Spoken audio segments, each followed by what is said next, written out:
प्यारे बच्चों, सुप्रभात।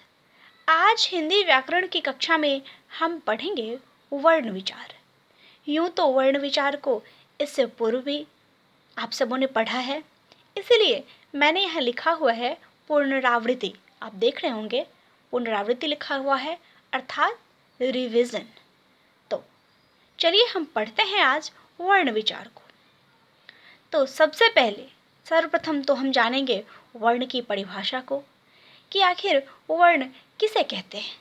तो वर्ण उस मूल ध्वनि को कहते हैं जिसे खंडित नहीं किया जा सके, अर्थात जिसके खंड या टुकड़े नहीं किया जा सके, जिसको तोड़ा नहीं जा सके। तो वर्ण उस मूल ध्वनि को कहते हैं जिसे खंडित नहीं किया जा सके। ठीक है बच्चों, अब चलिए अब जानते हैं हम वर्णमाला को। तो वर्णों के समूह को वर्णमाला कहते हैं। वर्णमाला किसे कहते हैं? वर्णों के समूह को वर्णमाला कहते हैं। अब आइए आज हम जानते हैं हिंदी वर्णमाला को। चूँकि हिंदी व्याकरण में है, इसलिए हमें किस वर्णमाला को जानना है? हिंदी वर्णमाला को जानना है। तो ये वर्णमाला, इसके अंतर्गत क्या सब है, समूह की संख्या कितनी कितनी है, ये सब आज हम जानेंगे ना। तो सर्वप्रथम लिखा है मैंने स्वर, ठीक है। अब स्वरों की संख्या कितनी है? तो स्वरों की कुल संख्या है 11। देख रहे हैं आप, लिखा हुआ है 1 और 1 11। तो स्वर हैं, कौन कौन से स्वर हैं जरा उसे भी देख लें। तो अ, आ, ह्रस्वई, दीर्घई, ह्रस्व, दीर्घऊ, री, ए, ओ और औ। ये सभी क्या है? स्वर वर्ण है। अब जानते हैं हम व्यंजन वर्ण को। अब किसे जानेंगे? व्यंजन वर्ण को। तो व्यंजन वर्णों की संख्या है कुल 35।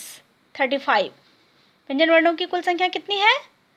35। आप देख रहे होंगे यहाँ पे व्यंजन वर्णों की कुल संख्या 35 है। अब कौन कौन से हैं वर्ण व्यंजन वर्ण के अंतर्गत देख लेते हैं जरा उसे भी। क, ख, ग, घ, अंग, च, छ, ज, झ, य, ट, ठ, ड, ढ, ण। मूर्धन्य ण है ये, ट, ठ, ड, ढ में मूर्धन्य ण। अब यहाँ तल बिंदु लगाकर लिखा हुआ है र, ड और ढ, दोनों के नीचे में बिंदु लगा हुआ है ना। अब त, थ, द, ध और दंत न।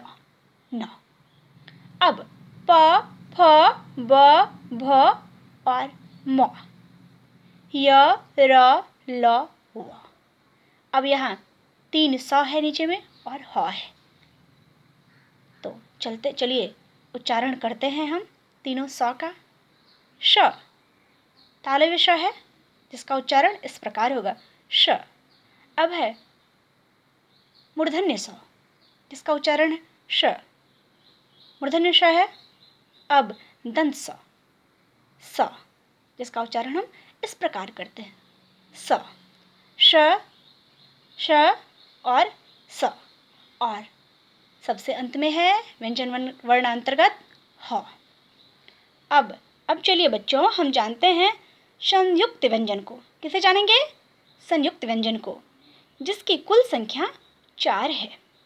अक्ष, त्र, ज्ञ और स्र। स्र लिखा हुआ है, आप देख रहे होंगे। अब नीचे है सबसे अंत में अयोगवाह। अयोगवाह की कुल संख्या है 2। अंग और अह है ना। अ के ऊपर बिंदु है जो अंग है और अ के ठीक आगे 2 बिंदु है जो अ है।